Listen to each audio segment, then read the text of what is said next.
on this Wednesday morning, 8 o'clock, this June 24th. Thanks so much for joining us here on Arc Rochester. I'm Stephanie Joseph. And I'm Dan Schreck. We've got a lot coming your way this morning, but first we want to have a look at some of the news you need to know.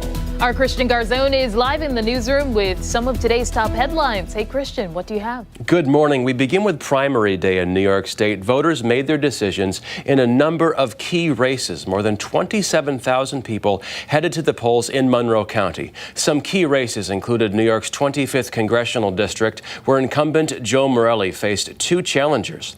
Morelli took home the win and will be on the ballot in November. Statewide, voters made their choice for state comptroller, where Tom DiNapoli defended his position. We'll have more coverage of those races throughout the morning. Turning now to Greece, where a newborn died about a month after her mother and another person were killed in a house fire in Greece. Kiera Johnson was one of two people who died after the fire on Bancroft Drive last month. Johnson was 8 months pregnant, and after she died at the hospital, doctors were able to deliver her baby girl. The family named the baby Kiera after her mother, but her aunt now tells us the newborn has died. 6 people, including children, were inside the home when the fire broke out. Firefighters have still not identified the second person who died, and a third person pulled from the home was left in critical condition. The cause of that fire remains under investigation. Lollipop Farm is temporarily pausing veterinary care for its partner rescue groups. In a statement, Lollipop called it a difficult decision, saying the shelter is feeling the impact of a nationwide veterinarian shortage. 2 new vets are expected to join this fall, but it will take time to train them before they can take on surgeries. Lollipop says it wants to focus its limited capacity on the animals already in its care and hopes to restore the services for partners as soon as possible. Happening tonight, another food truck rodeo at the Rochester Public Market. Dozens of area food trucks will park on the bricks, and live music will be performed by Junkyard Field Trip. It runs from 5 until 9, and guests are asked to bring their own chairs due to limited seating. And that's what you need to know. Right back to you guys in the studio. All right, Christian. Thank you very much. Let's get a look at what we've got brewing for the next 2 hours. Coming up at 8:45, it's Brain and Alzheimer's Awareness Month. We're going to hear from a resident at St. John's Meadows who cares for his wife who has Parkinson's and dementia. In our next hour, some tips on refreshing our menu. We speak to nutritionist Kelly Springer on eating seasonal vegetables. And later at 9:45, a bit of truth or trash. Christian Garzone will be back. He's got some news of the weird, the bizarre stories, but only some of them are true. The rest are garbage. All right, we'll turn now to the forecast, and today is expected to be a beautiful day out there. We're already seeing all of that sunshine. Meteorologist Marty Snyder is here with more on what people can expect for today. Hey there, Marty. Hey, good morning, guys. Yeah, it's pretty much that. We're going to see that sunshine really win out for a lot of the day today, and you can see some thin cloud cover that's making its way into the area. And we'll see a little bit more of that as we head into the afternoon, but still, in general, looking at today, it's going to be a day with a pretty good amount of sunshine, a summer-like feel during the afternoon, but not oppressive heat nor humidity. We're going to be in the upper 70s during that time frame, which is pretty close to average for this time of year, just a couple degrees shy. Right now, we've risen back into the 60s. We were as low as about 54 earlier, so already we've gained at least 8 degrees there. And we're going to continue to see these numbers move along pretty well throughout the day today. That'll put us into the upper 70s for highs, like I mentioned, within a couple of degrees of the average high of 80 for this time of year, down to about the average low of 60 tonight. We'll see a lot more cloud cover build in then. And then for the day tomorrow, a very different day than today. A lot more cloud cover. There will be some occasional showers and a couple thunderstorms passing through. It'll be lower 70s. I know. We got to pay the bill at some point, right? Couldn't even let him finish the forecast. Is that better news by the end of the week? We need the opposite reaction, Dan, for this. I know you like the warm weather, the heat. Got a lot more heat, a lot more humidity in store possibly for the early part of next week, guys. If only he could have gotten there. I know. Well, it ended very nicely. Exactly. Yes. I was trying to get through it quickly so I get to that good news for you. You did. You skimmed over it pretty well. Yeah. But I've heard it a couple of times today, and it's finally hit me. You're over it. Yeah, over it. Pretty tomorrow. But like I mentioned, you got to have that balance. Got to have some rain at some point. Absolutely. All right. Thank you, sir. Okay. Okay, let's go off the top now and start with some stories that have piqued our interest. I will go first this morning, and I do want to give you a warning ahead of this one. If you get a little, I guess squeamish is a good word for it, when it comes to this story. I'm not introing it well. Okay. But just a warning that we talk about some disgusting things. Alleged. Won't be the first time. All right. So this is a story reported by Fox Carolina. 3 women had been arrested accused of picking a customer's food out of the garbage and spitting in it. So 23-year-old Aaliyah Sanders, 19-year-old Trinity Rice, and 33-year-old Shadella Holly were charged with tampering with a human drug product, or food. According to incident reports, this happened on May 31st in the drive-thru at a Wendy's in South Carolina. The customer told employees there was a problem with her food, unsatisfied with the order, and the staff took it back to remake it. A receipt was also requested. Now, the customer was eating the food as she left and later got a phone call from someone at the restaurant claiming someone spit in her food and took it from the trash. What? Yeah. After looking back at the order, the customer confirmed to police that it was the same food she gave back. The Wendy's manager apparently spoke to her and said he would review surveillance. They also say the 3 women were written up. Now, this one, you definitely, Written up? Yeah. Well, they were obviously charged and arrested. Yeah, as well. and should have been fired. We're going to bring them back? They're going to keep cooking burgers? Well, no, wait you until flipped you your hear- last patty. Sorry. Wait until you hear about this one. So, a similar situation happened at an Arby's in Oklahoma. A former manager, Amanda Hendricks, was charged after a customer claimed she contracted oral herpes when she allegedly spit in her food. So according to WKRC, this apparently happened in March. The publication also reports that officers reviewed video footage and saw Hendricks holding sandwich meat before bending her head forward to spit on it. Now, Hendricks was charged with felony poisoning with intent to injure.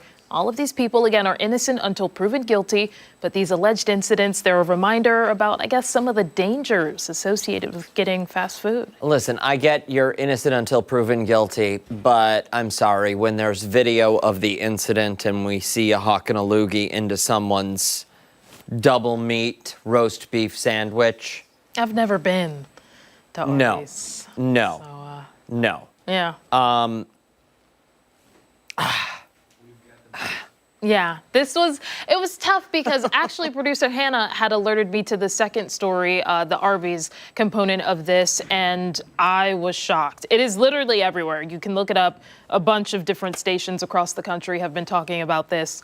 But yeah, it's definitely difficult to hear. I'm always cognizant because this isn't the first time that you're hearing about, somebody could spit in your food. That's why you treat people with respect. And even if you approach it with respect and you're like, hey, this was off, I still get a little nervous, but you got to speak up for yourself. And if you ordered something and you paid for it, you got to do what you got to do. And listen, I think, charged and whatever. There's got to be more. Like, everyone makes mistakes. Everyone does stupid things. We've all done stupid things. You look back and you say, what was I thinking?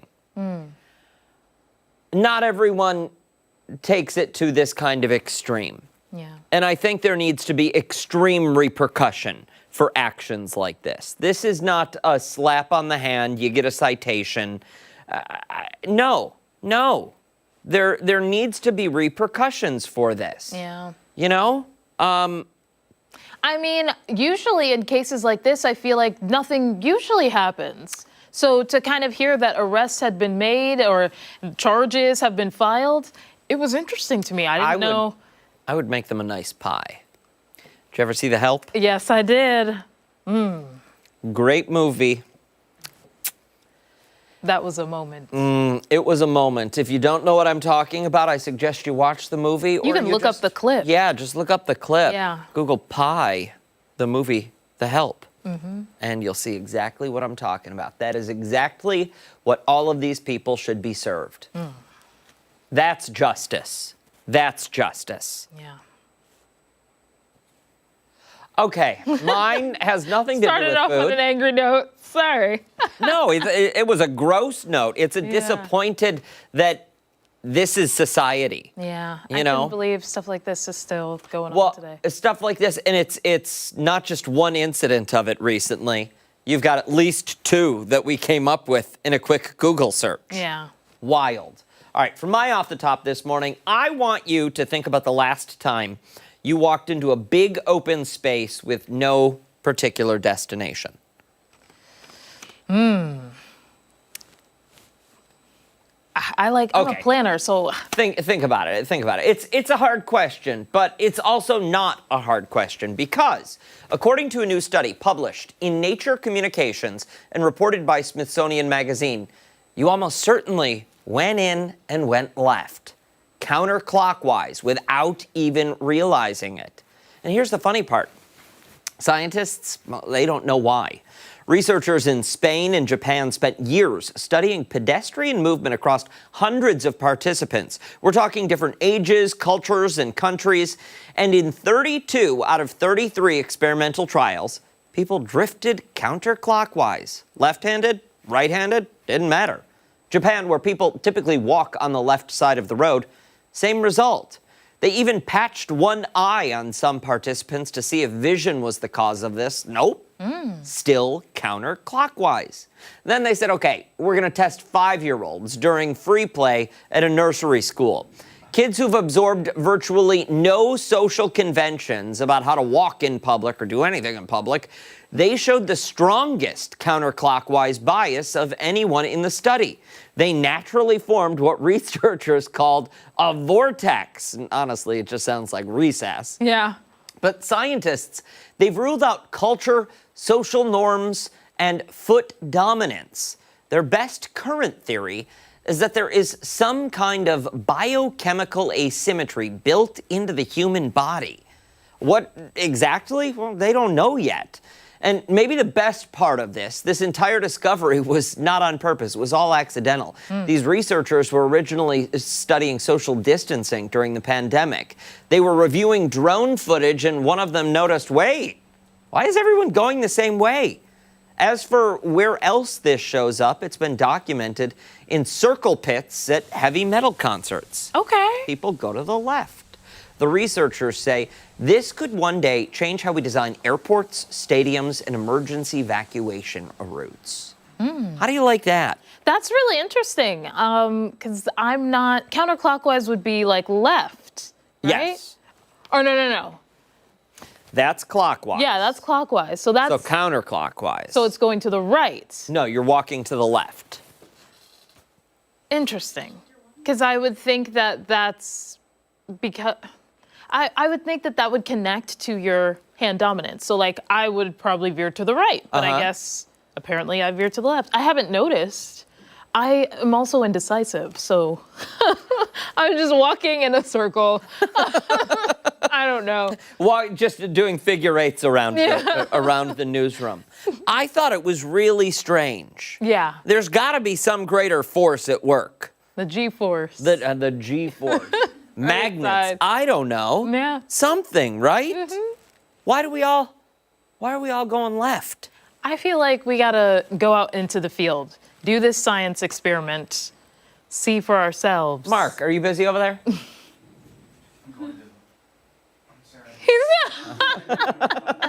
I was going to ask him to going come in over a here, but circle. he's just sitting in his chair spinning counterclockwise at this point. Well, Oh, goodness. counterclockwise. Interesting stuff. I like these studies, and I especially like when they stumble upon the information. Well, they weren't looking for this, and it's just there, and it's like matter of happenstance. bizarre. Yeah. Yeah. Strange. Hey, coming up, a closer look at yesterday's primary results. Chris Lopez joins us in the studio with more. Speaking of, don't forget that you can watch us on the go wherever you are. We are streaming live on the 13 WHAM YouTube page and foxrochester.com. We are back after this.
Well, this morning, the polls have closed across New York State and results are in for this year's primary. Yeah, all morning long, we've been covering the winners of the races that impact our region. We're joined now by Chris Lopez, who's going to give us a closer look. Chris?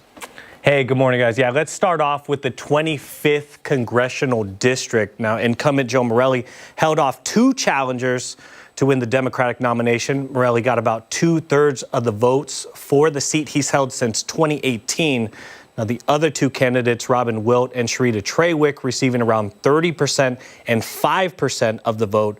We spoke to both of them last night as they reflected on the voters' decision.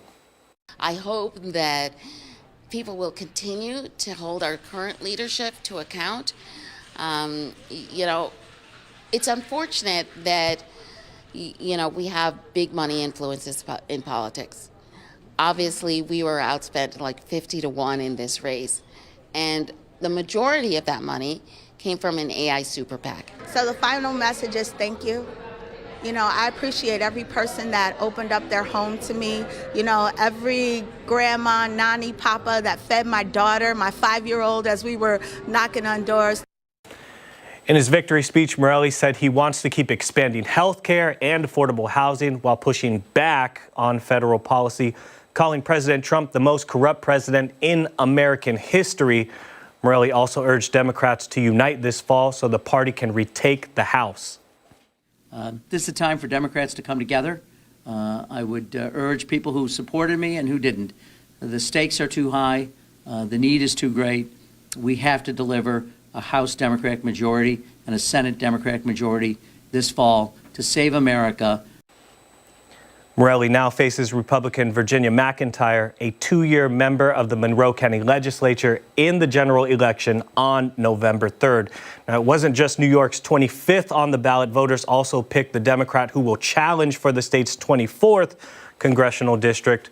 Alyssa Ellman, an Army combat veteran, defeating Diana Kastenbaum in the primary. Ellman will now take on incumbent Republican Congresswoman Claudia Tenney in November. The only statewide primary on this year's ballot was the race for state comptroller.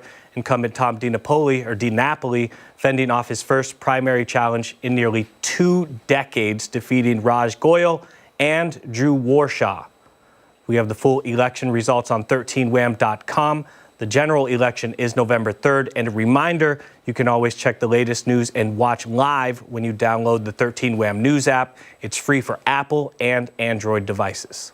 November 3rd is going to be here before we know it. I know. Too. Couple months out. Yeah, I remember covering elections. Yeah. It's all day. Right around the all corner. All day. Yep. All right. Thank you, sir. Coming up, a look at the forecast with meteorologist Mark McLean, plus, of course, some weather trivia. We're back on the other side of the break.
Welcome back. You know what? I just had to let it out. We could all just sit here and stare at the camera. We look good. Yeah, solid group, I'd say. You guys look good. Come on, Mark. They dragged me through the door. You're barely pulling it together today. Like most days, just right? started. Screaming the whole way. Yes. No, we have Right fun. around the edges. We have fun. We have fun. We do have fun. Weather trivia. What is today's topic? I promise I'll get off of it after this. If it is Okay. snow related. Okay, I thought snow immediately. I promise, okay? Is it snow related? It starts with S. I'm going to throw this coffee cup at you. You Is guys this think snow it's kidding. related? It is not snow related. Okay. Okay.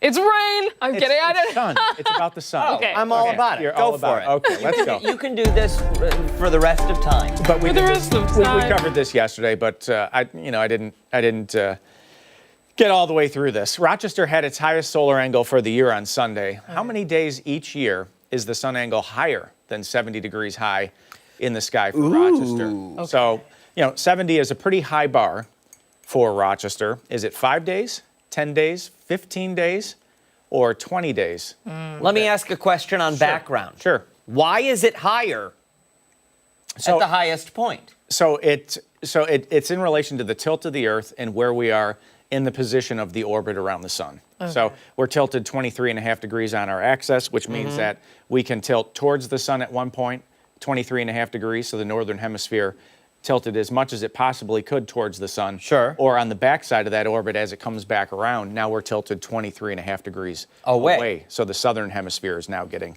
the maximum amount of whatever radiation they can receive. Okay, so wait, then what's the question again? Ask the question. So again. the highest we said yesterday was 70.3 degrees high in the sun. Okay, so at that threshold of 70, how many days each year would experience a sun angle at least 70 degrees high in the sky?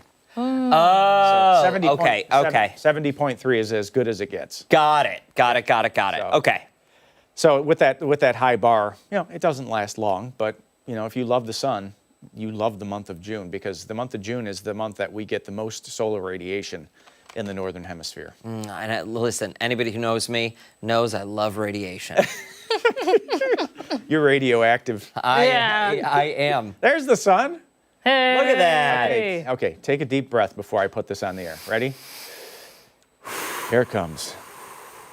No. Wow, look how quickly it happens too. I know. 7:58 by August 7:04 by September 24th. Let's just get rid of that. Go past go it. away. There we How go. about the Jazz Fest? We want some sunshine down there, right? Scooby-Doo-bop-a-doo. Yeah, a little scat, right? 74 at 7, 68 at 9. It's going to be a fine evening. 63 at 11. Mostly cloudy. Haven't been down yet. Sad. Usually we get down. We usually go down for the Spencerport band performance, Yeah. but the weather was it was a total washout. Oh, that's the right. first day of summer was like the first day of April. Well, listen, our good friend, ARC's good friend, Cinnamon Jones is going to be there this weekend. Ooh, that'd be a Parcel good one. 5 stage opens up today. So, Yeah, that's a good one. yeah. Exciting. Gladys is playing Friday night. Oh my gosh, it's going to be. What a show. A lot of people are going to be What a down show, right? I am willing to go and be a pip.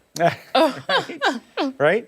Some cirrus clouds. Those are the wispy, feather-like clouds that you see way up there in the sky. Those are, thousands and thousands of feet up there. 62, west-northwest at 6, and dew point of 53. It's a dandy out there. It really is. One of these days, it's going to be like a 10 out of 10. Satellite radar, we'll widen it out for you. High pressure to the south. We've got that system back to the west. That one's going to give us some showers and possibly a thunderstorm or two as we move through Thursday. I'm always trying to get Dan. Always trying to get Dan. Steph, what did I say? I can't say. Uh-oh. What did producer Hannah say? No. No, it was definitely you. Yeah. There's the showers. They're on their way, and as are the clouds late tonight. And tomorrow morning's drive-in is probably going to be wet in western New York. Some of the showers could potentially come along with a little thunder there later in the afternoon. We'll have to see if the sky opens up with a little sunshine and destabilizes things a little bit. But just what we don't need, right? Yeah. A little bit of rain out there. Boy, has it been a wet spring and early summer. And, if this pans out the way we see it right now, this is likely a 1/4 inch to 3/4 of an inch of rain. It's going to be a nice and green June in western New York. There's no doubt. about that. But planning forecast today says plan on a seasonable day, highs in the upper 70s, good amount of sunshine later tonight. We'll see clouds on the increase. We're back to about 60 with those showers late. And the 7-day forecast is going to have a warm up. Like I said, it's Dan Schrack weather down the road. Tropical air, you know, the touch of humidity, the overnights near 70. Classic summer weather for the kiddos as they finish up school. Gosh. Wow. Soft launching my illness for Monday. Yes? Soft launching that is Yeah. wild. Look, we, I mean, look at In it. all my Monday. years. Should we check the sick bank and see if there's some Oh, I know he's availability? got Oh, some there's time. availability there. The I bank is guarantee full, okay? Yeah, the bank, Yeah. my bank runneth over. Yes, I may join you. All right, thank you, Mark. We Yeah. appreciate it.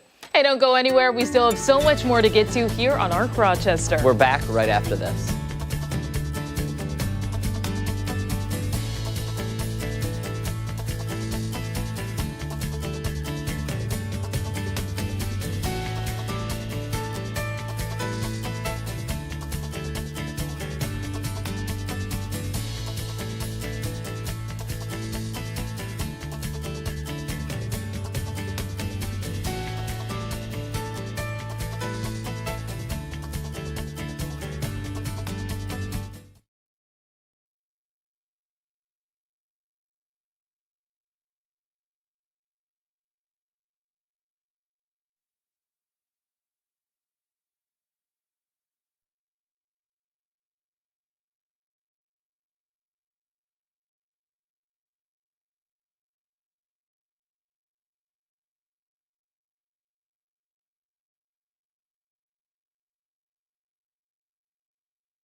But also, Scott. He has? Yes. Oh, I had no idea. Hi, good morning. Good morning. Good morning. How y'all doing? Very Good. well. How about yourself? I'm doing well, thank you.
Years ago today, New York State passed the Marriage Equality Act, giving same-sex couples the right to marry. Yeah, this Pride Month, we're looking back on all that's happened since then, and we're hearing from one of the leaders who helped make it happen, Assemblymember Harry Bronson, joining us this morning. Thank you so much for waking up with us. We really appreciate it.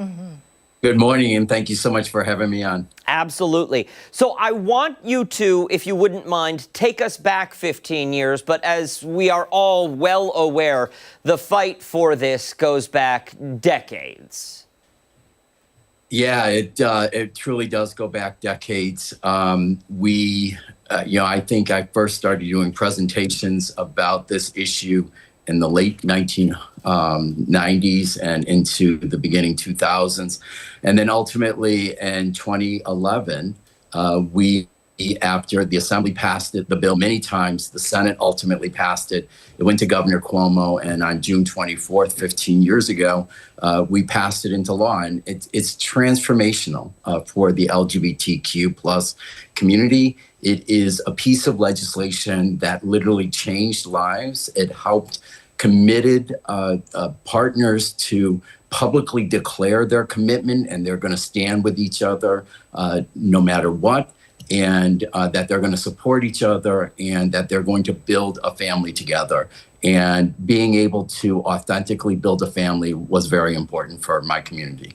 Absolutely. I know that typically right now with this administration, we have seen some public battles over LGBTQ plus groups. How do you sort of approach some of those situations right now, especially as young people are looking on, young LGBTQ plus people wondering if they are able to be their most authentic selves in this climate? So certainly celebrating victories like this one, and learning from how we won that victory by having pride from the pulpit, pride from labor, pride from the business community, folks who came together to help us pass marriage equality here in New York State. Those lessons can be used when we fight back against a federal government that is trying to erase our community, in particular the trans and gender non-conforming community. And we can learn from our win with marriage equality. We can use that energy and that victory as we go forward to continue to protect our rights here in New York State and across the country.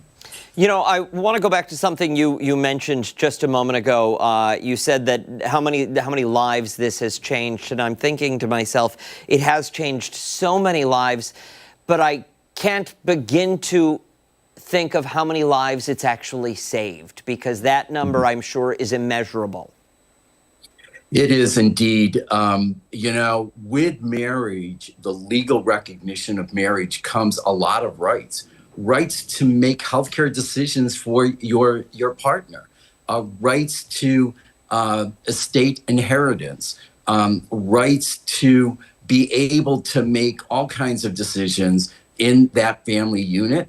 And in doing that and having that ability, that legal authority, then you have a way for two people to support each other and to support their family. And ultimately, we won marriage equality because we changed the messaging, though, from those rights that I just mentioned to one of love and family and commitment. And when we did that, we started to garner a lot of support from folks who became allies, who in the beginning were not, because they were looking at this as a push for special rights, when really what it was and what we were victorious in getting is our right to have our authentic families recognized by the state, and more importantly, our ability to love whom we wanted to love and to build a family with that person. And I understand at 10 o'clock you've got something kind of special planned. If you wouldn't mind telling us a little bit more about that. Sure. At 10 o'clock at the Rainbow Seniors Rock over at Village Gate, we have a gathering of folks who were instrumental in getting Marriage Equality Act passed here in New York State, as well as some young people who are going to talk about the importance to them that they grew up and became adults in an era when marriage equality was being recognized. And so we're going to be celebrating this anniversary, 15 years, but we're also going to use it as a moment to bring awareness to the attacks by the federal government against our community, and to stand strong and say we will not be erased, nor will we go backwards. We are going to continue to move forward with our human rights. All right. Assemblymember Harry Bronson, thank you so much for joining us this morning. Best of luck, especially with your upcoming event. Thank you so much for having me. Thank you.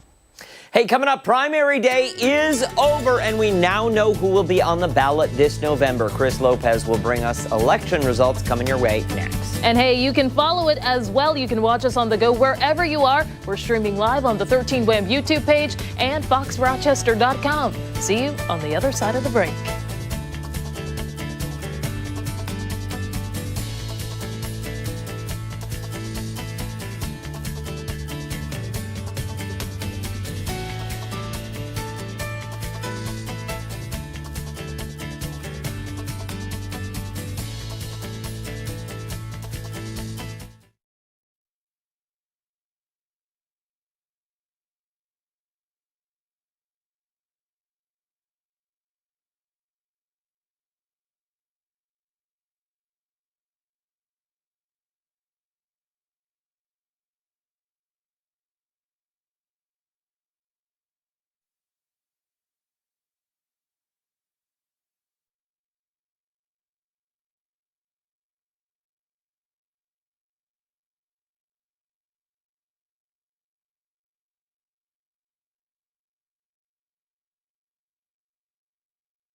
scale of 1 to 10. Let them know that we just chatted. Comparing the two.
.40 this morning, we're continuing to cover election results from yesterday's primary. And now we are watching several races closely, and we're joined now by Chris Lopez to break down some of those results for us. A lot of names, guys. There's a lot of names coming your way. We've heard it all morning long.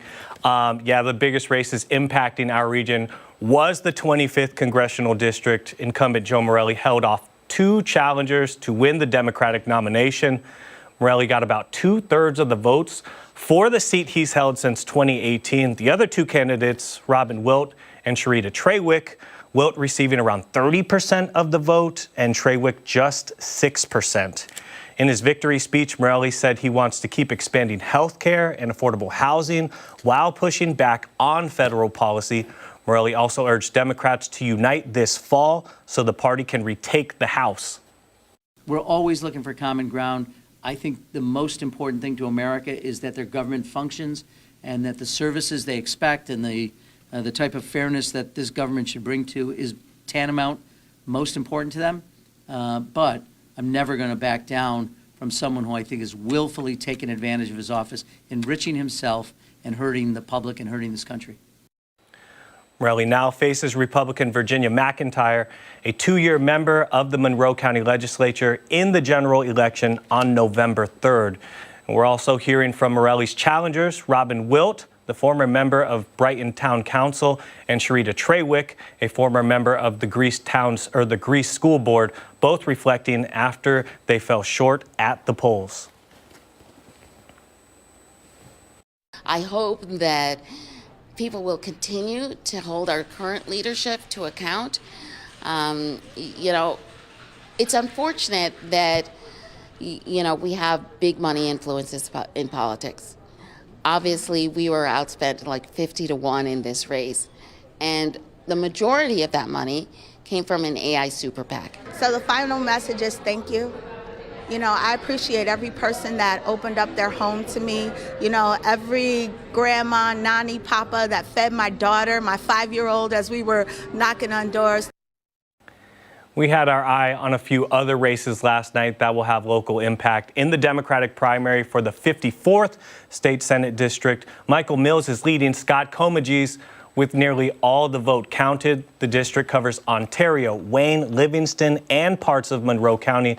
The winner takes on Republican incumbent Pam Helming in November. In the 137th Assembly District, incumbent Damon Meeks cruised to a win over Monroe County Legislature Vice President Mercedes Vasquez Simmons. Now, 13 WHAM has learned that Vasquez Simmons will still appear on November's ballot as an independent. Carl Fitzsimmons is ahead of Joseph Lamanna in the Democratic primary race for New York's 130th State Assembly District. The district covers all of Wayne County and parts of Monroe. The winner will face George Dobbins in November's general election. Dobbins winning a three-way GOP primary last night, defeating Summer Johnson and Mark Johns. We have the full election results on 13wham.com. The general election is November 3rd. And a reminder, you can always check the latest news and watch live when you download the 13wham news app. It's free for Apple and Android devices. Just about 4 months. Wow. 4 It goes months by out. fast. 4 months. It will. Yes. All right. Thank you, Lopez. We appreciate it. Coming up, it's Alzheimer's Awareness Month. A closer look at the impact the disease can have on the brain and patients' loved ones. We're back now.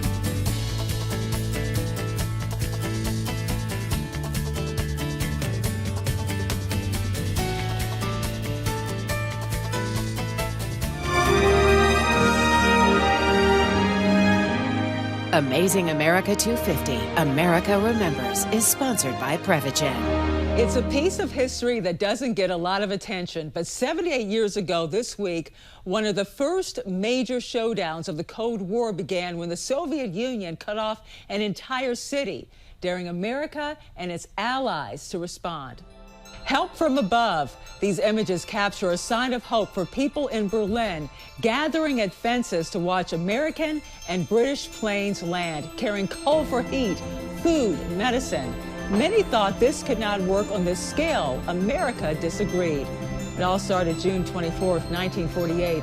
Soviet forces sealed off every road, rail line, and supply route into West Berlin, trapping more than 2 million civilians. 2 days later, the first American flights took off. British flights joined 2 days after that. The year before, President Truman had promised that America would stand against Soviet expansion anywhere in the world. Berlin was a test of whether America meant it. The Berlin airlifts lasted more than 15 months and more than 2 million tons of supplies were dropped. Moscow gave up and lifted the blockade. No war broke out. America had made its point, but the Cold War was just getting started. For America Remembers, I'm Angela Brown, the National News Desk. Amazing America 250, America Remembers, was sponsored by Prevagen.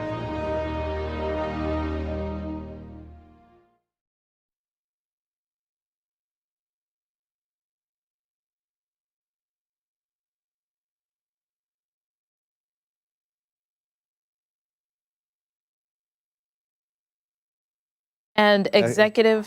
It's Dr. Mort's thing. Yes. Oh, sorry I will about that. add that on Absolutely there. get that right because Yes. he's the expert on brain and. Hannah, do you hear that? I'm adding it. Okay. I just updated it. And then, Super. oh, okay, I'm out. And then vice executive.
(8:47). Welcome back. The month of June is Alzheimer's and Brain Awareness Month, shining a light on the disease and the impact on the brain. Yeah, the month also highlights the caregivers that support those living with Alzheimer's. This morning, we're talking to a resident at St. John's Meadows about the disease's impact as he cares for his wife, who has Parkinson's and dementia. Yeah, we're joined by caregiver Dr. Mort Stein and Executive Vice President of Marketing for St. John's, Jennifer Lisinski. Good morning to both of you. Thank you for having us. Absolutely. Mort, I want to start with you, Dr. Mort. Tell us a little bit about what your journey has looked like being a caregiver. Now, being a caregiver is not easy. It's a change in lifestyle. It's a change in your future. But it's very rewarding knowing that you're there to help your spouse, whether it's your wife or your husband. My wife was diagnosed with Parkinson's about 14 years ago, and the progression just moved along slowly, but it did move along until it came to a point where we knew that she needed extra help, and I was her caregiver. I took care of her up until about 2 years ago. Morning, noon, and night. I was fortunate that I had retired and I had the time to offer myself. We have been married nearly 62 years. She's the love of my life, and I would do anything and everything for her. She took care of me as I progressed through my education. She helped me, helped raise 2 children, and I owe her everything. My past life, my future, and for me to be her caregiver is a reward to me. It's something that I don't hesitate to do. I imagine, though, that giving so much of yourself, it takes a toll on you. You're giving so much of yourself away that you don't get to care for yourself as adequately as you should. Correct. I know that when she first was diagnosed with Parkinson's, and then a few years ago, our neurologist indicated that she was starting to acquire some dementia formations, the things that she would say or do or remember. But for me, my neurologist turned around, actually it's our neurologist, turned around and said to me, she said, if you don't take care of yourself, you're going to be gone before her. And then what will she do? Being a caregiver could be 24/7. She said, take some time for yourself. And I can't emphasize that enough. Anyone who is a caregiver needs to find time for themselves, whether it's joining an organization that supports other caregivers, or whether it's playing golf, or spending a day just having a cup of coffee somewhere. You have to take some time for yourself. Otherwise, you're going to wind up leaving her alone or him alone. Yeah. Dr. Mort, I want to thank you so much for sharing that with us. For the both of you, I want to ask the role that St. John's plays into this. How do they support any caregivers or anyone who is kind of experiencing dementia, early signs, or even Alzheimer's? Yeah, Mort and Diane's story is a common one. And for us, we started to recognize that people need help way before they get to St. John's. Our continuum of services starts with independent living. We got to do something, right? So we developed an online dementia resource center because we wanted to reach people upon that diagnosis when they're navigating uncertainty, stress, where do I go next? So we started there, but we didn't stop. We want to have a physical dementia resource center. We're doing a capital campaign right now for that, but we want to be able to reach out to folks like Mort before they get to us and give them technology supports, access to resources, tools, access to our staff and our programming. So that's really the vision for St. John's. We have a full continuum, so people like Mort sometimes move in and get the supports they need, enhanced assisted living, skilled care, rehabilitation, but we also want to reach those folks that are serving people at home and caring for people because they need us, right? I mean, absolutely. There's a lot of silent struggling out there, so we want to be a partner in that journey because it is a journey. Yeah, really incredible work. Thank you both so much for coming. Thank you very much. We greatly appreciate it. We appreciate that. Thank you for having us. Take care. Hey, don't go far. Much more to get to here on Arc Rochester. We're heading into the kitchen with Spatchcock Funk on the other side of the break.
Yo, you got to fight for your right to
9 o'clock this June 24th. Thanks so much for staying with us. I'm Dan Schrack. And I'm Stephanie Joseph. Welcome back to ARC Rochester. A lot to get to this morning, especially weather-wise. Meteorologist Mark McLean is here with that. It's a 10 out of 10, right? Yeah. We haven't been outside yet. Well, everyone has I can't told verify. us. It was ideal. Last bus stop of the school year. Of the school year? Yep. Free from that after today. Do you two remember that last day of school or the first day of summer vacation? The excitement, the anticipation, the possibility. I picked Summer out my was outfit. endless. And then you blinked and 8 weeks flew by like it was nothing. Like that. It was gone. You always had big plans and never achieved any of it. Read some books, maybe? Or maybe you did. Or maybe you did. Write a Maybe book. you're one of the lucky ones. Write a book. We need some inspiration. Let's go to weather trivia. Maybe this will inspire you. Right, sunshine, and we talked about this yesterday. A 70-degree high in the sky sun angle at solar noon. How many days each year in Rochester features a 70-degree high sun angle? And your choices are 5, 10, 15, or 20 days. And there was a lot of responses on the Facebook, as there typically is. Paul, Charlene, Patty, Tahuti, A. There you go. Steph, Herb's got C. Louis got B this morning. Rod has B. Lisa's dad has B. Cassandra has C. Debbie has C. Dawn and Greg have A. Lisa's got D. Don and Kelly, D. Hey, thank you. Oh, thanks. Appreciate that. Oh, a bear. Even Whoa. Richard. Ooh. Have to Even get a Richard, picture do you or have video? video or picture. pictures? You We know, would love to see it. We'd love to see. Talk about a muddy paws I was Oh forecast. my gosh. Lima Pumpkin Fest, B. Colleen, B. Cheryl, B. A for Dave. Ian has A. Kevin has A. You have a good day, too. It's a nice one out there. It is a 10 out of 10 for sure. Our next page of responses. Maybe. There it is. There we go. Marianne and Dakota, B. Debbie, B. Katie and Robert, B. Jim, B. Frank, A. Mary Pat has B. Ron has A this morning. We've got Allison and Barb with D. Sandra has B. Joan has A. Elaine has A. David has C this morning. Lots of guesses. Ooh. Wow. D. Janet, Daniel, Yvonne, Barbara, C. Debbie has D this morning for our trivia question. Cheryl, C. Richard, C. and Tim, A. Okay. That's the end of it. It seemed We're back. like I think we could all agree it's not D, because there didn't seem to be a lot of D people, and that's there was a whole page. There was a page where Really? everyone was D except for 2. okay. I thought I saw a lot more B's and It makes you think, though. C's. It makes you think. It's a thinking question. I feel like 20 Most is questions should be thinking questions. 20 is generous, I think. Right? Is it? What's the ding dong? I think it's D. Well, You think the answer is D? no. Oh. I think that could be, maybe that's one of the distractors, I'll say. The ding dong is probably A, but there were some A people, but it's probably A, and then narrow it down to B and C. But one of them is the distractor. I can give you a hint. All of the days are in the month of June. Okay. That does nothing. That's not a hint. Well, I think it does, because if The this highest- past Sunday Yes. was the highest, then that leaves us with just about 2 weeks, right? Okay. Oh, I guess you're right. So So- it's not D, No. Distractor. but it could be C, right? I think it's, but it's hard. No, 'cause it couldn't be 14 C. days. Yeah, couldn't be C. So is it B or is it A? I know. Did We've we used get to up our phone a friend, or have one we a used week. it? Well, you used your phone a friend. I'm going to go with the B people. B people? All right. Dan? I'm gonna go with B. Okay. Boom. What? 20 days. What? How about that? Well, think about it, okay? What day does summer start on? June 21st. Yeah. Okay. Then you go to the end of June, the 30th, okay? And then you can go back to the 11th of June. He said all of days are in the month of June. I should have. Yeah. Well, because it was weird this year. Yeah. the. Wait, I thought we were peak though. We hit that peak 21st. Yeah. on the 21st. 21st to the 30th gives you 10 days. 21st to the 11th gives you 10 days. Sun's angle greater than 70 from June 11th through June 30th. I was on the right track. You were on the right track. You had it figured out. I thought you were going to get it. I thought you were going to get it. Yeah. You know who loves the sun? This guy. Toby loves the sun. Actually, that would be cool to have a bear picture in here, wouldn't it? Right? That would be That an would be Arc a first. Rochester first. Yeah. Yes. And we've been saying that a lot lately. For today, dry pause. I'm kind of torn between wet and towel time. I think the morning is probably towel time. The afternoon is probably just a little bit wet at times for tomorrow. And Friday, just an isolated shower. The weekend does look pretty nice at this point. Like this. Looking forward to it, honestly. Lots of sun out there, so make sure you've got the sunscreen if you're outside. Certainly the shades with you. 66 and a dew point of 54 is absolutely perfect when you're adding up the numbers. And look at the pool forecast. How about that? I put It's it back. back. Love it. I had to turn a frown upside down over there. Your co-anchor over there. Excuse me? You. Well, we heard you at smiling. the top of the show. High pressure. Boo.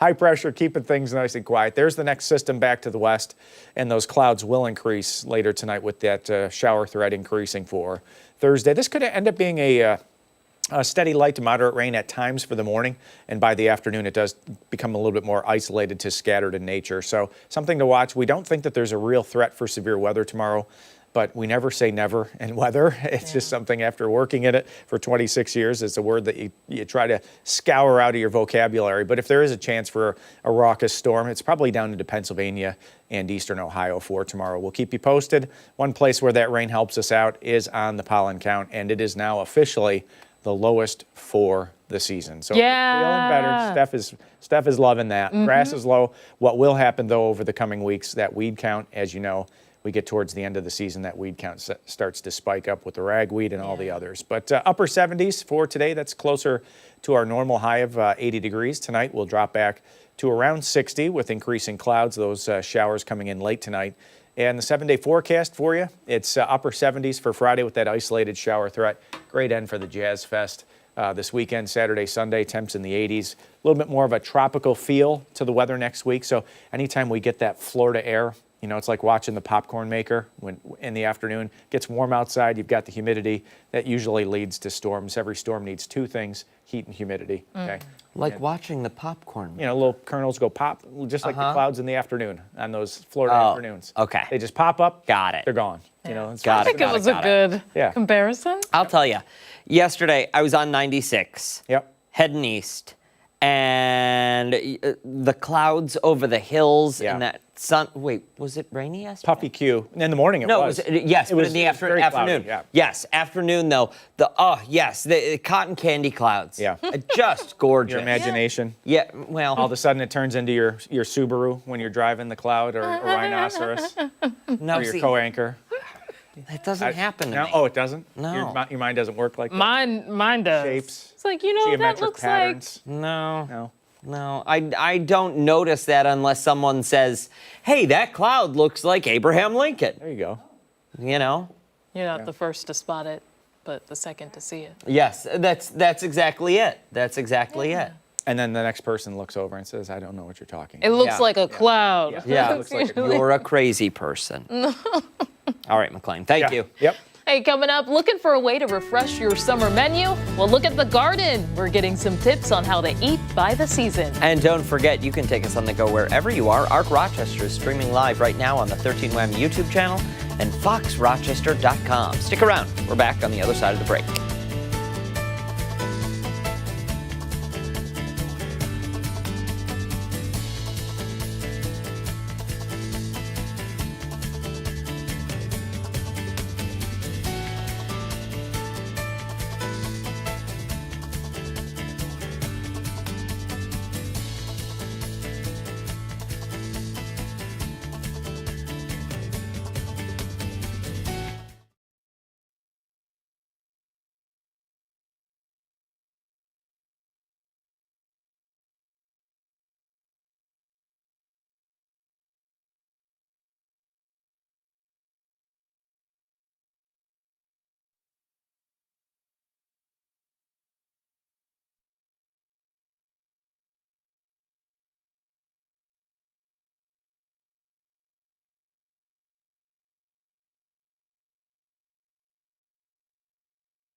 All right, we've all heard the phrase eat by the season, and summertime is bountiful when it comes to the kinds of vegetables that grow this time of year. Some veggies in the summer can be not only nutritious, but refreshing. And joining us to talk more about seasonal vegetables is nutritionist Kelly Springer. Good morning to you. Good morning, everybody. You know I love talking about nutrition, and as a registered dietitian, I cannot say enough about these vegetables. And also our fruits. I just went out to Navarino just the other day and picked fresh strawberries. I was able to get an entire bucket of strawberries in about 15 minutes. Oh, wow. It was incredible. Wow. Yeah. And how much did you pay for them? $20 for a bin this big. I mean, I was giving them to neighbors. Everyone was so happy with me. Listen, Kelly, I know you're not right next door, but you are right down the thruway. There's no reason you can't just come here and bring us some someday. I know. The next time I have to come in person to bring you all these different foods because I love seeing you guys and I love educating your viewers. So as a dietitian, we talk about fruits and vegetables all the time and also whole grains in the way of like Kellogg's, talking about chia seeds and talking about hummuses and all these different things. Why? Why do we talk about this? Well, fruits and vegetables contain powerful antioxidants, which neutralize free radicals and truly make us healthier. So we want to break through confusion of nutrition. We want to give you the real facts. And by eating these types of foods, it truly is going to feed our gut microbiome because it gives us that amazing fiber. You know, that's my favorite F word. And so getting in these fiber and the antioxidants is truly going to keep you healthy all year long. Steph, what's your favorite F word? Fun, because we have a lot of fun. Yes, that is what we like. Fruits, vegetables, fun, and fiber, Kelly. I want to talk about some of what you have out there because I'm seeing two of my listen, I love vegetables, but one of the things that I can't keep in the house because I will sit down and make a meal out of the entire box is cereal. Are you telling me I'm allowed to eat cereal? Well, this is the difference. When you really look at the nutrition label on these, and this is why I have Kellogg's here, is because like in this all brand, you're going to get such an incredible amount of fiber, and with the mini frosted wheats too. So this is where fiber is key to health. Fiber helps to, again, feed that microbiome, which keeps us healthy, helps support that immune system down in our gut, but also creates our serotonin. So getting the right amount and pairing it together with your strawberries and with your low-fat milk is the perfect way to bring in nutrition together. So look at how much you're getting, but do the combination of the fiber, the proteins, the fruits, and the vegetables, and you're gonna have the perfect plate. Honestly, and there's nothing like fresh fruits and vegetables. I'm seeing some peppers on there. Yes. Those I love to pair in any dish. They make a nice side when you have some ranch or some hummus. I know you were talking about earlier. So sky's the limit. Yeah. Sky is the limit, and working with a registered dietitian one-on-one can truly help you with your personalized nutrition goals. So at Kelly's Choice, we have 30 dietitians ready to see you. We have telehealth, day, evening, and weekend availability. We cover all insurance plans. So Blue Cross Blue Shield, Cigna, Aetna, United Healthcare, the Empire Plan. We are here to help you. We are here to see you. So all you have to do is call in our number at 315-710-0080, or you can go right to our website at kellyschoice.org and you can book right on the website. Kelly, talk to us about what you have in front there. Producer Hannah, if we can lose that lower third, I just want to see some of the products that you've got down in front. All right, so we have our hummuses, which hummus is a great way, like we were just saying, to pair in with our peppers. So this is going to give us our vitamin C, our fiber sources, and also giving us some protein. And that's why I also have like our little peanut butter scoop here, because that's another great way to get in our good healthy fats. We also have our set in pistachios, which we love. Our pistachios are a great way to get in fiber and our good healthy fats as well. We also have our cottage cheese. Cottage cheese is a great way to get fiber, nutrients, and vitamins. And then also we have some feta. Feta is a great way to, again, get in some of that nutrients and vitamins when we're pairing it and make a beautiful salad. So we need to have some fat, when we pair it together with these fruits and vegetables to absorb fat-soluble vitamins like A, D, E, and K. So having the mixture of the fat and the protein and the fiber source is the perfect combination to absorb all those nutrients and vitamins. And I don't know if it's chia seeds that I'm seeing here. I know that you were just mentioning it earlier. I was told a tip. You'll have to let me know if you tried it, but you can put chia seeds into water and that'll help you with hydration. Absolutely. And chia seeds are one of those foods that have omega-3 fatty acids, which are really good for lowering your inflammation. They also have protein and, what's my favorite F word? Fiber. Yeah. So this is a great way. You can add chia seeds to anything. You can add it to yogurt. You can add it on top of salads. You can put it in any dish. And they're really going to help to bump up your nutrition. Love it. Kelly Springer, Kelly's Choice, thank you so much. We really appreciate your time this morning. For you at home, we'll post all of the information you need to know about Kelly on our website, foxrochester.com, after the show. Hey, coming up, an author is encouraging readers to get off their phones and into nature. Some of the benefits after the break.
.20 on this Wednesday morning. The weather is warm, summer is here, and now is the perfect time to spend more time outdoors and in nature. Be one with nature.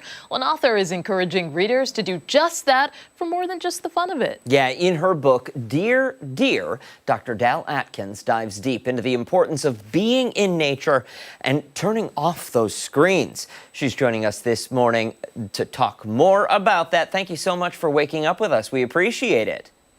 Good morning, Dan. Good morning, Stephanie. I'm delighted to be with you. And thanks for talking with me about why we need to get our kids in nature. Absolutely. Okay, so let's dive right in here because this is a topic we spend quite a bit of time on this show, on this show, and that is putting down the phones, not looking at the screens, and, you know, communicating with one another and going places, doing things. Why is that so important? It's so important because it engages us, and we are human beings, and we are supposed to be engaged with one another. We are social. So when we can relate to each other, when we look at each other's eyes, when we get cues from body language, when we actually understand about facial expression, we are very more likely to relate on a human level. So how does this relate to nature, you might ask? When we're in nature, particularly children, they're very curious, and they observe, and they become patient, and they notice things. And all of what they do in nature is transferable into human relations. So one of the things that I really enjoy talking about with children in particular is, what do you see? What do you hear? What do you feel? Because we activate the senses when we're in nature. You notice, as the photograph is, you notice kids out and people out in the wilderness, and the air smells different. It feels different. And you're activating senses that are not activated in the same way when kids are indoors and on screens, and particularly their vision. Because when you observe, when you are patient, when you ponder things, you then internalize what it is they're doing. What is the busyness of the world outside? And for children, they then see that they are a part of something that's much bigger than they are and not separate from it. So that's one of the reasons it's good to get kids outside and to join them. It's good for all of us.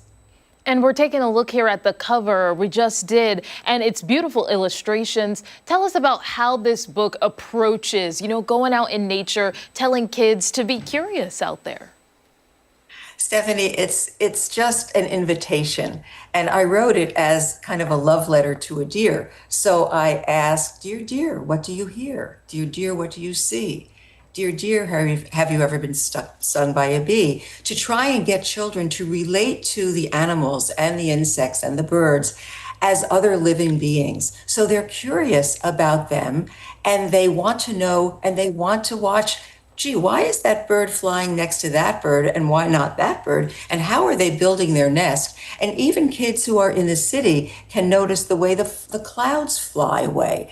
What are the forms in the sky? What does it mean when you hear a little bit of a different wind through the leaves, that you are activating senses and you are becoming more connected? And one of the things that we know, and I know that you two know, is that children are feeling less connected, even though they feel that they have so many connections online. They are feeling more isolated. Many children are feeling that people don't listen to them. So when we can be with them and we can say, well, tell me what you see. What are you hearing? Not look over there, look over there. Let them lead us and then listen to what they say. Be with them and be present. The way we want people to be in all of our relationships is to be present. And that's what we can do for children. We can invite them to be in an environment where they have to problem solve. They have to think out of the box. They have to be creative. They can use their imagination. And none of this has to do with technology. It has to do with the natural world. And that's really what we see our children are missing. It's not either or, technology or nature. It's how to find the balance and how to incorporate more of real life into children's everyday lives. Doc, what sparked the idea to write this book? It's such a good question, Dan. I was taking a walk in my local park, and I came upon a group of ducks that were in a pond, and they were going back and forth, rustling and racing. And I said, this looks odd. Only because I'm used to seeing them did I notice it was odd. And then I looked closer and I saw a fawn that was in distress, a baby deer. And I noticed that the tide was coming in, and I thought, oh no, this is really danger coming. And I looked up, and there was a doe, a mother deer, standing very close to me. And I interpreted her look in my eyes as and imploring for me to try and do something, because she kept looking at me, looking at the deer, at the fawn, looking back at me, looking at the fawn. And I thought she was saying, what are you going to do about this?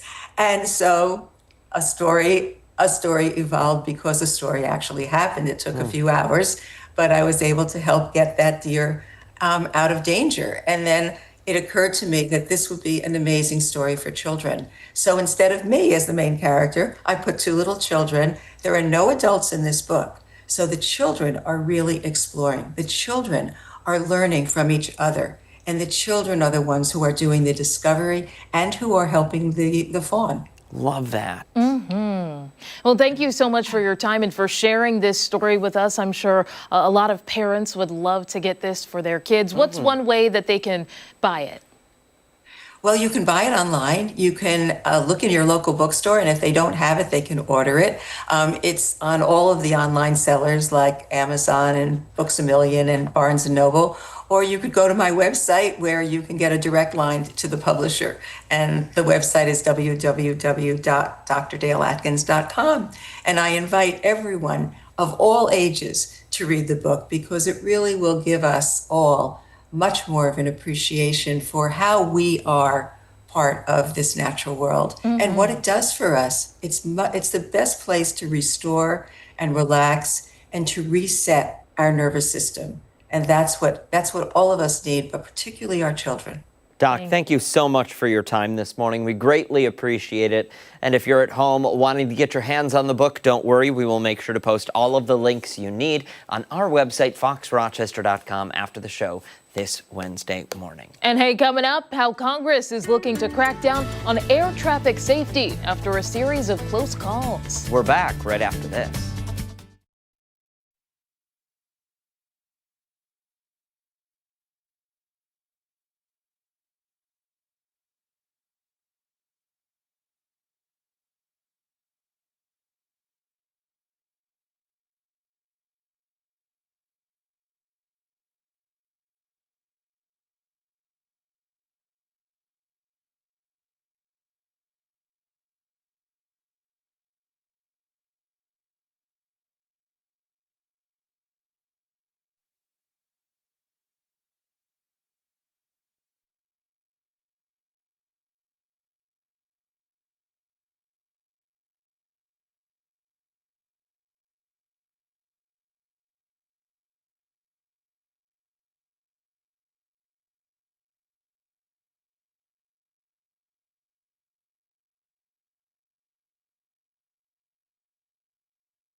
.30 this Wednesday morning. We're taking you behind the story now as a seemingly endless string of close calls involving passenger airplanes across the country has caught the attention of Congress. As national correspondent Matt Gelka reports, senators were urged to commit more funding to modernizing air traffic control systems to keep people safe.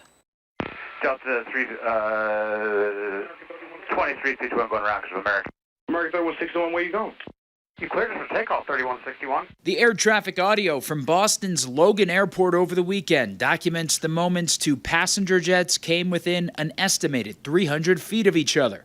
It was another airport close call ahead of a Senate hearing examining the near misses around the country. Regardless of that outcome, they still remain a warning call for and a reminder that our aviation system is fragile. In far too many of these incidents, the difference between a close call and a deadly disaster has come down to a single, highly trained and professional individual taking emergency action. Former New Hampshire governor and current Airlines for America president and CEO Chris Sununu told lawmakers the U.S. aviation system is the safest in the world, but still, more investment in updating air traffic control would go a long way in keeping the skies safe. Congress should absolutely build upon its $12.5 billion down payment toward air traffic control modernization with the next round of funding to ensure that technology gaps that have been ignored for the past 30 years finally get addressed. There have been a string of deadly aviation incidents around the country in June. A private jet crashed in Texas, killing 1.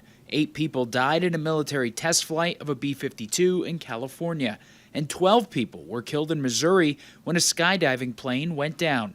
The mid-air collision over the Potomac River last year that killed 67 was still also fresh on the minds of those pushing for safety improvements. The unfortunate truth in aviation is that we make the most progress on safety only after lives have already been lost. Senate Democrat Tammy Duckworth says the president's push for a planned 250-foot-tall triumphal arch at the entrance to the Arlington National Cemetery is also jeopardizing air passenger safety. She urged the FAA to reject pressure to fast-track the project near Reagan National Airport's airspace. Reporting in Washington, I'm Matt Gelka.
.35 this Wednesday morning. It is time to talk trends. We're going to begin with a new record holder for Guinness. All Steph, right. this one's right up my alley. Is it? Mm-hmm. An Australian air conditioner cleaner and honorary town crier is officially the loudest man on earth.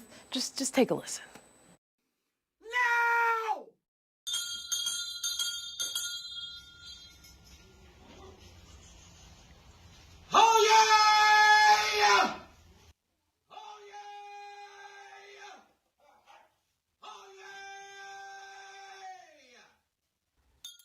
Well, 58-year-old Joseph McGrill-Bateau recently shattered a 30-year record. That's what it sounds like in my head. Shattered, right? Exactly. With a powerful one-word shout in a studio, you just heard he measured a cry at 122.4 decibels. I think you got him beat. I think so, too. Yeah. That intensity matches the roar of a jet engine or an ambulance siren. He says he didn't train for this attempt and that his voice was just shot for days. Yeah, of course. He also says he tried the attempt 7 times. Wow, okay. The previous record was set by a Northern Irish school teacher who loudly yelled the word quiet. Since Bait Up decided to take the record for loudest man, technically the school teacher gets to keep her record as well. Okay. Yeah. So you've got the loudest man and the loudest woman. Yeah. Interesting. All right, we're going to move along to some movie merch that's raising eyebrows. We were talking about this yesterday. I heard. So Marvel is set to release its 4th Spider-Man film in the franchise titled Brand New Day. And along with the theatrical release, fans can get their hands on some brand new merch. Yeah, the promotional merch has your standard stuff. A popcorn bucket, a cup for your soft drink, a blanket. Blanket is standard merch? Yeah, can be a part of a package. Okay. Yeah. But one combo container has some fans cringing. Take a look for yourself. So preview images of the limited edition combo bucket and cup show a translucent design coming out of Spider-Man's wrist. The intention was to look like a spider web was being shot out of Spidey's wrist, like he's known to do. Some fans online, though, they say it looks like something else. Yeah, only fans online? Oh, Say it looks like something else? Others are concerned that the bucket doesn't look like it'll hold much popcorn. I think that's the important takeaway here. What, that it's not going to hold popcorn? Yeah. Yeah. So another common thought is that designers are overcomplicating these merch designs nowadays and should just stick to something simpler. Spider-Man Brand New Day comes out July 31st. Is it still Tom Holland? Yeah. Yes. It is. How many Spider-Mans is that then? Well, this would be the 4th one, right? Because there was Far From Home, Homecoming. I'm saying it out of order. No Way Home. So Brand New Day. Okay, would be number 4. Yeah. All right. Yeah. Turning now to some major news for couponers. Bed Bath & Beyond is on the hunt for the oldest coupon. Yeah. If you've got a stack of old mail, junk drawers filled to the brim, or old wallets that you haven't bothered to dig through until now, well, you've got until July 13th to do it. Customers have a chance to be the winner of Bed Bath & Beyond's legendary coupon hunt and win a $100,000 home transformation. Okay, I need to know how. Other winners will get gift cards, but customers that participate can also use those old coupons from any date during the contest period. This all comes after the brand closed its stores in 2023, but reopened rebranded locations with the Container Store. Okay, that sad news is if you want to take part, the sad news rather, is if you want to take part in this contest, you do have to make a road trip. The nearest participating location seems to be a Kirkland's in Erie, Pennsylvania. Okay, but what do I do if I have the coupon? How do I win? Well, you gotta, I imagine they want you to stop by in person to verify. That I still have a coupon? I think that's what we're alluding to. So all here. I have to have is the coupon and I get to win? Well, you might be entered. Hannah? Do we know? Some light? I'm assuming you just use said coupon and then they like write it down. Well, if it's somewhere, expired. And then the oldest coupon that they have that has been cashed in Right. is the winner. That would make Okay, sense. Yeah, the okay. oldest. Listen, even if those aren't the official rules, I think we should go by Hannah's rules. Because I'm pretty sure I've got a Sounds fair. couple of those coupons. Oh, okay. You never know. To give it a chance. All right, we're going to turn now to something a bit more heartwarming. An 81-year-old couple from Utah is celebrating 6 decades of marriage by renewing their vows at a Taco Bell, where they spent the last 12 years eating lunch together. To each their own. The pair must have had a Baja Blast, get it? For the past 60 years, deciding to renew their vows at the restaurant. They invited family and friends to gather and watch them reaffirm their love to one another. One key line from the husband was mild, hot, or fire. Our love has been strong enough to survive every twist and not just cinnamon. That was good. Oh my gosh. Talk about a And smooth. It was cute. The officiant was the district manager. So keeping it all in-house. Literally in-house. You are. The commitment to each other and Taco Bell earned them free lunch for life. Now that is the way you do it, Yes. Taco Bell. That is going to be, there's a lot of good ones. I've been to Taco Bell maybe once Yo in my quiero life. take this groom. Is that it? I I took don't- French. I don't So I took Spanish and French and failed them both. Oh, my sister did too. Hey, coming up on the other side of the break, a little bit of truth or trash. Yeah, Christian Garzone joins us with a bunch of stories coming up after this.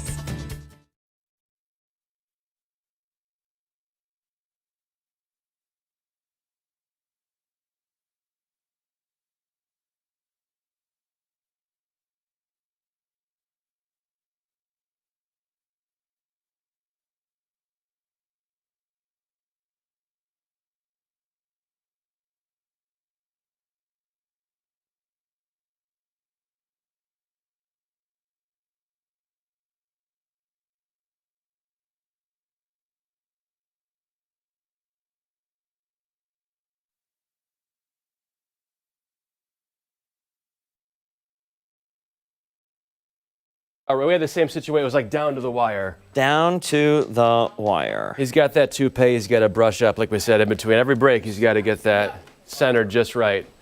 Now the good people on YouTube yeah. are going to think Marty wears a toupee. Well, it's not just, it's a four-piece. It's got the sides, the four-piece. back. It's, yeah, it's, We can't say that. Couple of attachments here and there. A couple of attachments. Pins it in here, glues it down there. I'm just jealous because he has such a great head of hair. Solid. So do you. I mean, look, we're lacking in that department.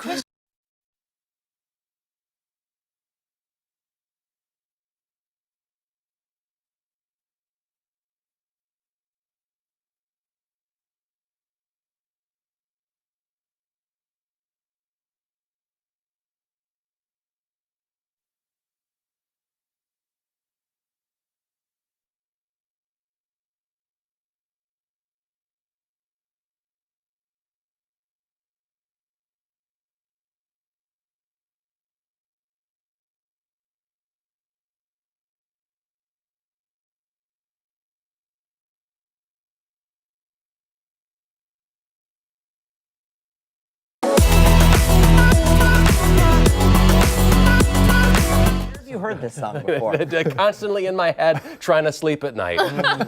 Fair enough. Hey, it's time for some truth or trash. We've got Christian Garzone here with a bunch of stories. Good morning, guys. Thanks for coming. Oh, my voice cracked. Peter Brady right there. Peter Brady. Good morning. Morning, everybody. That was my real voice. This is my stage voice. Yeah. No. It's down Thank you here. so much for coming back for Truth or Trash. I got 4 stories today. You know the rules. What are true? What's true? Again, What's true? We have to be here. We are required. But, you know. We're not coming back for anything. We didn't go anywhere. No, I know you have to be here, but thank you for being here with me. How's Yes. that? Thank you. It's an honor to be Thank you here. for doing this. I know something about him to mix it up a little bit. But I got 4 stories. Who's been to the UK before? Had like beans on toast? No. Yeah. I've been to the UK, Is that but for real? Yeah, it is. I made my own It's breakfast. breakfast food. It is, it's delicious. Keep that in mind for this next story. Man tries to beat 40-year-old record by sitting in baked beans. Ooh. So a UK man is attempting to break a decades-old record by sitting in a bathtub full of baked beans for 4 days. Colin Jones began this challenge on Tuesday in Norwich, and he will remain in the tub till Saturday. If he does so, he will surpass the record that has stood for some 40 years. My understanding, it's a great exfoliant. Really? Yes. You're lying. Of course, Stephanie. And people are complaining about the waste of the beans, of course, Yeah. because Oh, yeah. who would That's want a lot of those? beans. Yeah, I don't even think pigs would eat those after that 4 days sitting in the tub. Yeah. I don't know if he gets up for bathroom breaks or not. I was just going to ask that. That's ooh. What kind? Do we know what kind of baked beans? I'm guessing they're the Heinz canned beans that are over there, so they're not like what you saw like, there. Yeah. Yeah, it's like a green. Yeah, it's got to be. Yeah, and they got a little bit of like a tomato sauce in them. Yeah. Yep. They're at Wegmans and stuff like that. You can get. You're crying. Because my mind so is gross. drifting to other places. Yeah, you want to be in that tub with them. That's usually my I'm going to job. break this record with you. Make room. Who has seen the movie Backroom so far? Good movie? Kind of reminds you of the hallways here a little bit, right? Very much. Not Very the much hallways so. here. Well, it's been great at the box office. After the success of Backrooms, a new psychological horror film set in that same time period of the early 1990s is in the works. It's called the SCP, or the Secure, Contain, Protect Foundation. That's a covert operation that collects and researches paranormal phenomena and then hides their existence from the public. A24 Studios is doing this. They're bringing on board Ice Cube, Jack Rayner, Amber Heard, Tyler Perry, and David Arquette, tracking down interdimensional beings. But interested audience members are already ripping those casting decisions, saying, you know, what kind of movie are you trying to make with that cast? Is it supposed to be a thriller or a comedy or what? The Tyler Perry in there threw me off. Anyway, story number 3. America is celebrating her 250th anniversary. Bold declaration, patriotic coffee, made overseas, and customers demand their money back. A veteran-owned coffee company, bold declaration that touted its new selection of semi-quincentennial coffee was made right here in the U.S. is now coming under fire. Wake Up with Washington, John Jay's Jump Juice, Franklin's Own, and Constitutional Blend are the 4 main offerings that are actually made in Colombia. So the company was claiming the beans were shipped to the U.S. and blended in Philadelphia. Well, not so. Some patriotic customers are feeling duped and are demanding their dollars back. Ooh, that's interesting. Yeah. Columbia, not the district. Right, Columbia. Yeah, that one.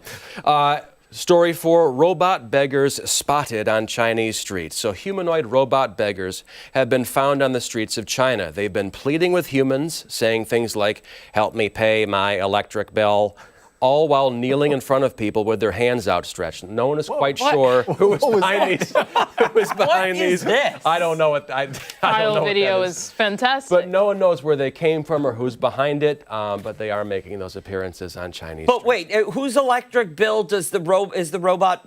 That's part of the mystery. Does the robot need $1 paid? million Part of the question. mystery, Dan. Itself? I guess so. Like plug me in? Plug me in and then help my owner pay its electric bill or something like that. So maybe. Well, they would like a never food bill. blame the owner. Yeah. Food for robots. They're an autonomous being. I suppose so. So is that truth or trash? I don't know. We got 4 stories there. Stephanie, ladies first as always. Chivalry's not dead, like I say. Okay, I think Not dead that yet. the first one is pretty plausible. So I'm going to say that's true. Did your stomach growl just a bit? No. Oh, okay. Not for baked beans. But for the second story, I feel like this would be something that happens, you know? I'm going to go true on that. The third one I'm going to say is trash all the way.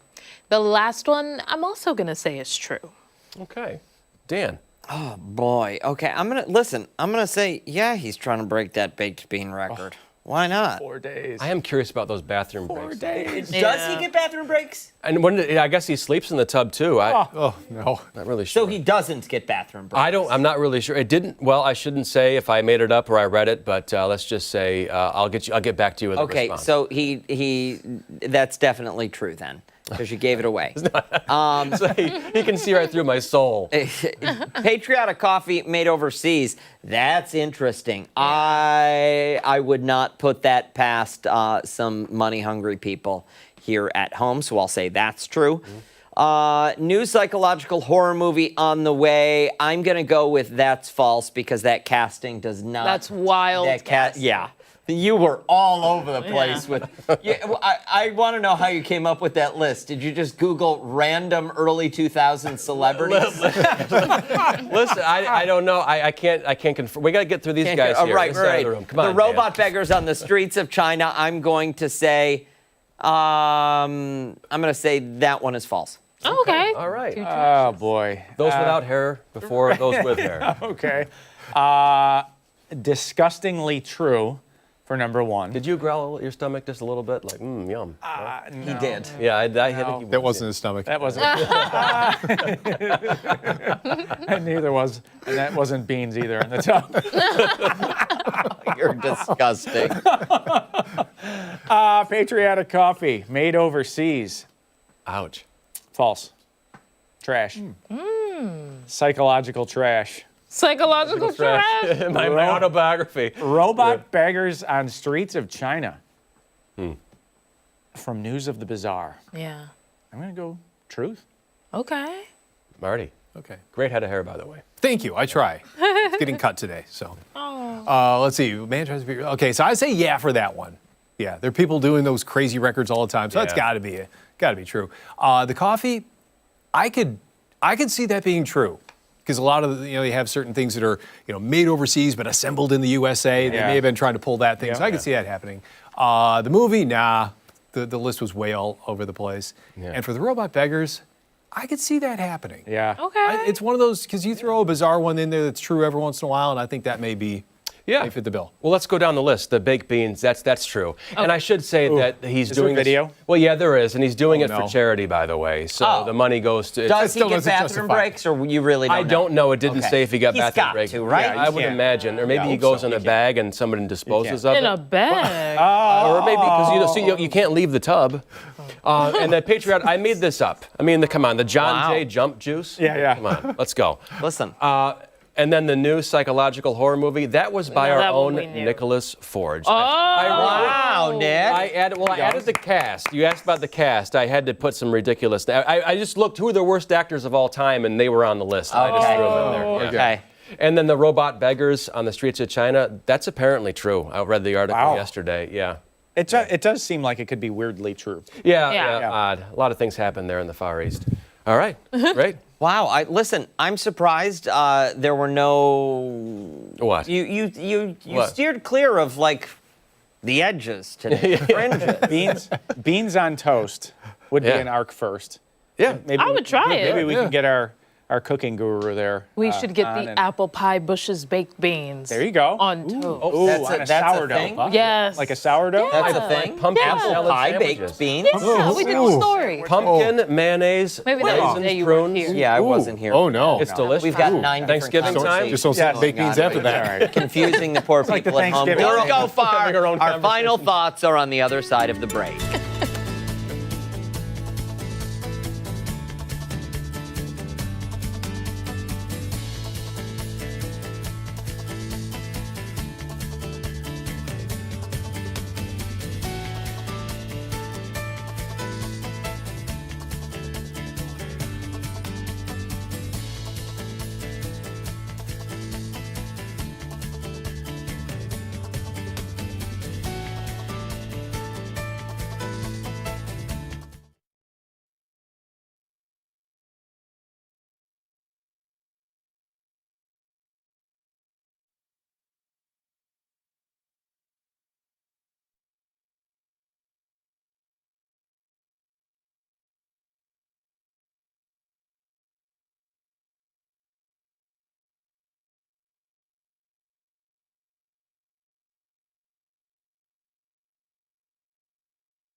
Oh, we're just gonna dance? It's final thoughts. What do you got? Well, I'm thinking about those beans now. Yeah, Stephanie is shopping online. It's already for in the those- cart. We've already figured out it's in Henrietta. Purchased at the Henrietta Walmart. Yeah. If you're out that direction, please feel free What to about pick the up bread, that though? order and bring it What by. about the bread? We got to have a You would have to sourdough? do a sourdough, and you would want it on toast. Maybe Yeah, a you marbled. got to toast it. Yeah. But what's the British way? They do sourdough? Would be? I don't remember. I think it's a brown bread of sorts. Maybe a rye. Maybe Okay. a rye. Maybe we can coax Abby into making a sourdough bread. Yeah. Or the Ooh, what? apple pie Listen, baked a beans. cinnamon apple Ooh. sourdough. Ooh, all right. That would be good. Abigail, if pairing. you're watching, wow, and chances are, put it on with the butter brush. we've still got that butter brush somewhere over there. Yeah. Maybe it's still in the bucket. Yeah, I mean, there's paint thinner we got to clean off it, but we can still use Just it. flavor. It does. It does. It Cleans your gives- teeth. Oh gives it yeah, that it'll special clean something. your insides. Yeah, all of that too. That does it for us here on Arc Rochester. Thankfully. Make sure to wake up with us again tomorrow morning, starting at 4:57 on the 13 Wham ABC. It's the Much one. more live local news coming up later for 13 Wham News at midday. Christian and Mark, we'll see you then. Bye. Have a great one.